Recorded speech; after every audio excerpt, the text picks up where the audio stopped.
So whether you offer free shipping on eBay or you offer calculated shipping or maybe even a fixed price, that's all fine and good. And if it works for you, you should keep doing that. But I'm going to tell you about what I do, and I call it a hybrid shipping policy. So without any further ado, let's go.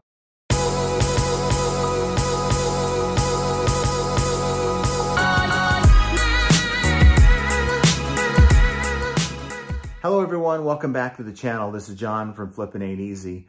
And as I mentioned in the intro, I'm going to tell you about the shipping policy that I use in most of my listings. I can't say all of them, but most of my listings.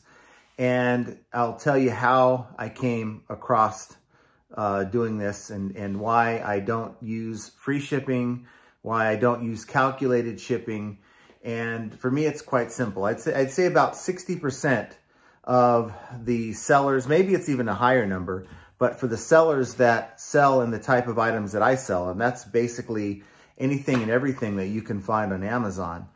It's such a wide variety of items, but I'd say 60 to 70% of sellers on eBay offer free shipping, and that's fine. That's something that you want to do. eBay gives you a little bit of a boost in search, and of course that always helps. People do like the idea of getting their items with free shipping.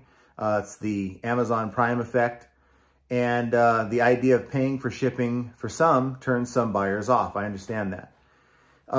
But for me, the reason why I don't offer free shipping, and I'll just tell you why.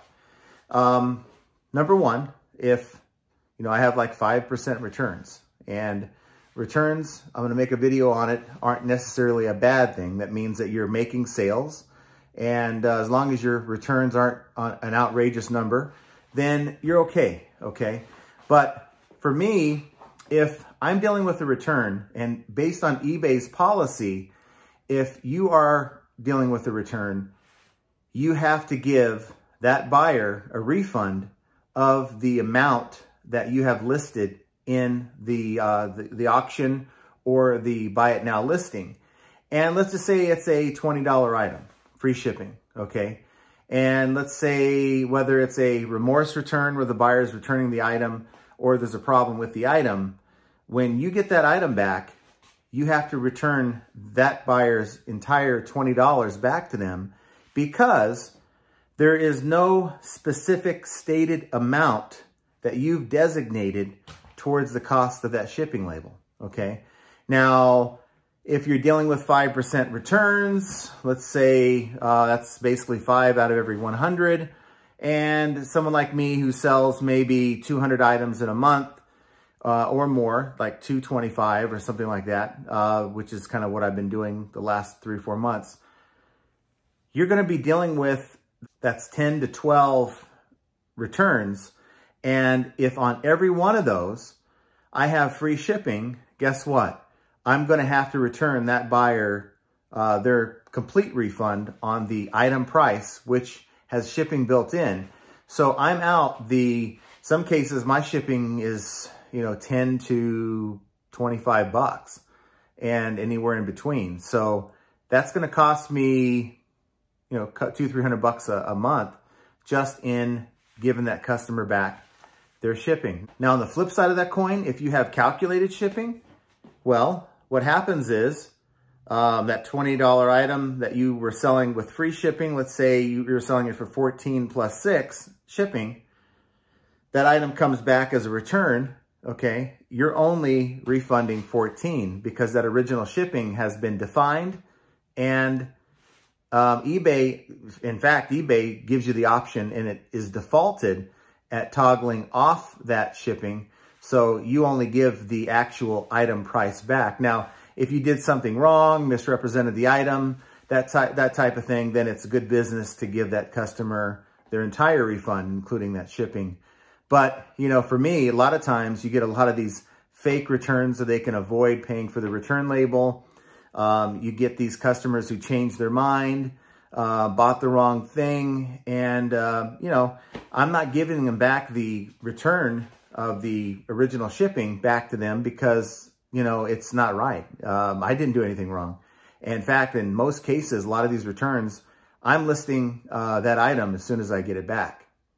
Another reason why I don't do free shipping is because when I'm sending offers to watchers, if you're sending an offer to somebody when you have free shipping and you're using the minimum 5%, so if you take the very minimum discount you can give someone, it's 5% off of the actual sale price, which has your shipping built in.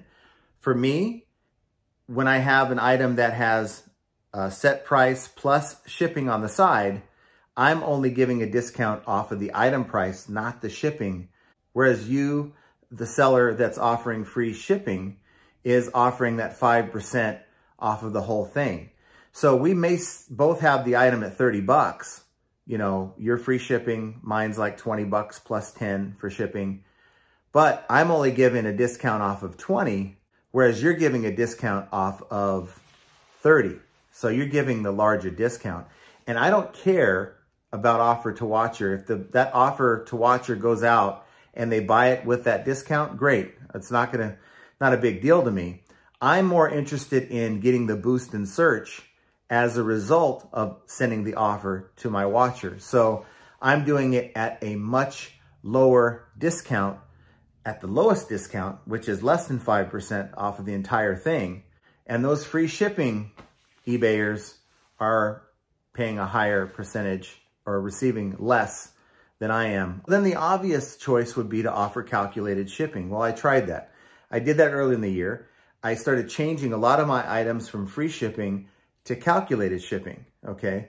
And I had, as you can see here, I had my boxes all checked and in my shipping preferences, and it's offering the same discount that eBay offers me for USPS, UPS, and FedEx.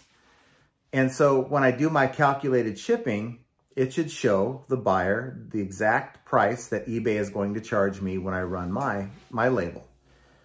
The problem is, over the summer, I had like a half dozen complaints from people who had sent me a message on the side stating, you know, that they'd buy my item, but the shipping was just too high. It was outrageous.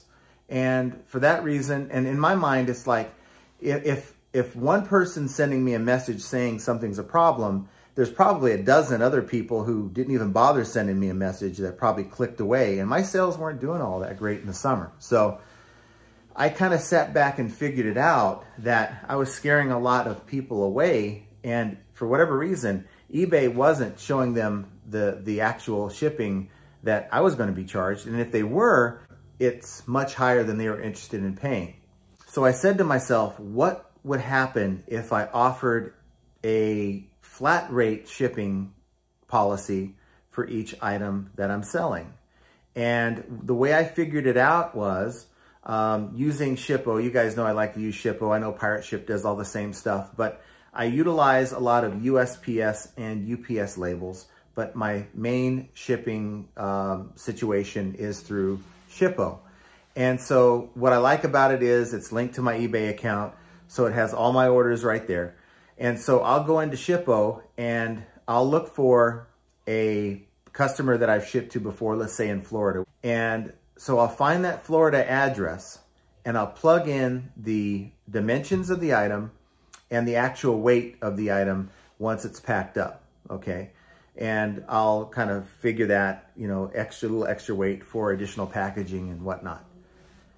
I will then find out what is the worst case scenario. What is the most that I will be paying if this thing is bought by someone in Florida, okay? And so let's say it's an item that, say, comes out as $25 shipping through UPS ground.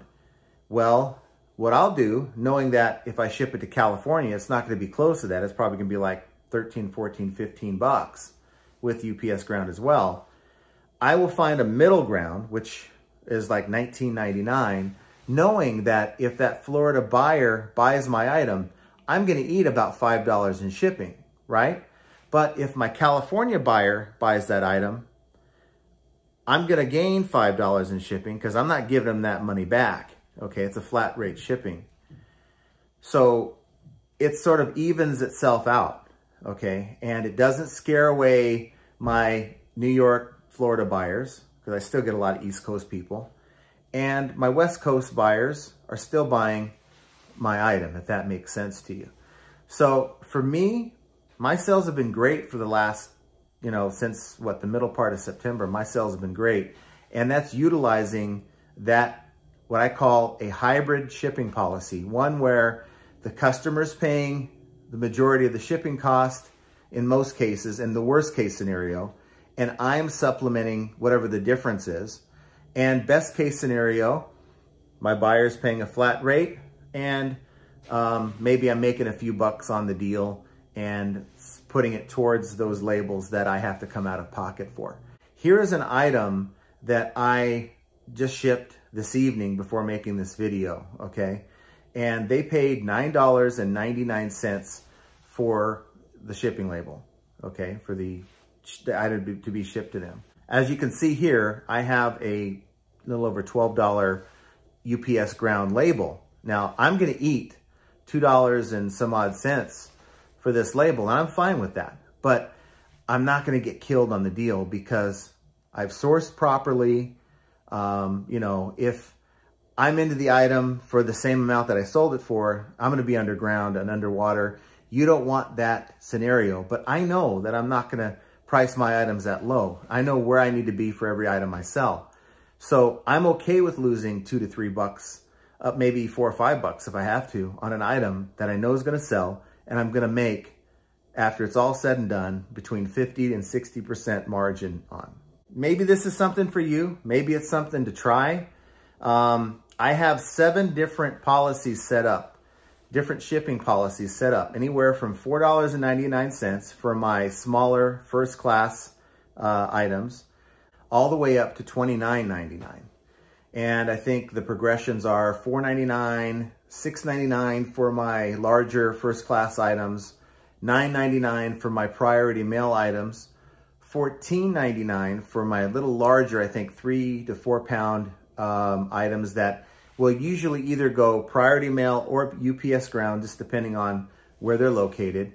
I have a $19.99 policy, a $24.99 policy, and a $29.99 policy.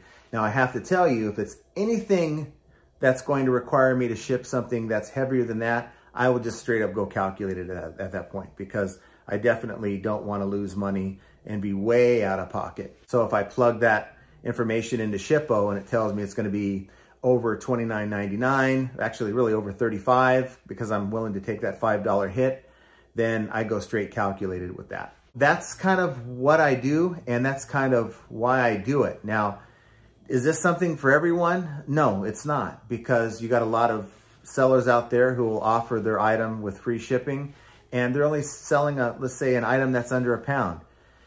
It, to me, doesn't really make sense to do that in all cases. It's something that you have to evaluate for your own business to make sure this kind of thing is going to work for you. What do you think? Leave your comments down below. Let me know what you think of this policy. You know what? I'm one to try all kinds of things. And when something works for me, I'm going to stick with it. And this works for me, so I'm going to stick with it.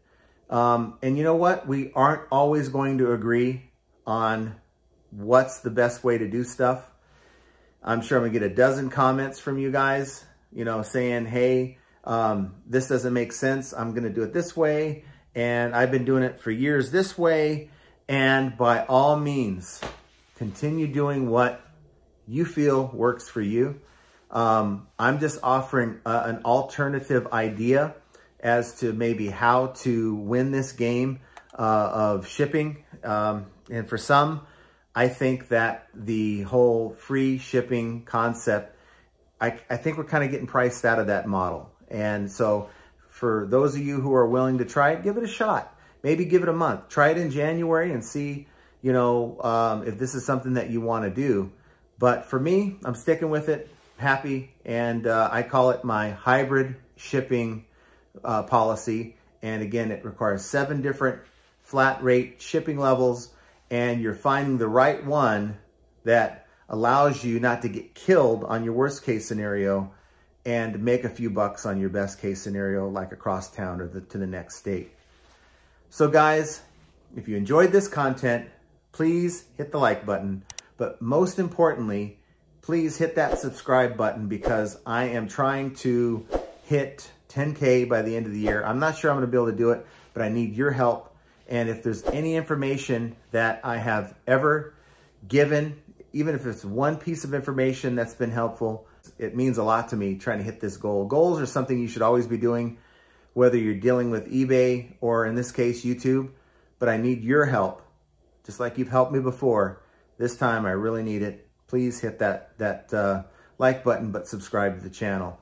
And while you're at it, hit that notification bell so that when I go live or make another video, you're notified. And so, guys, I don't care what kind of policy you offer, whether it's free shipping, calculated shipping, or if you're going to go out and try this hybrid shipping policy. But this decision is just all another example of how flipping ain't easy. And I want to talk to you guys here in the next few days. Have a great start to your week, everyone.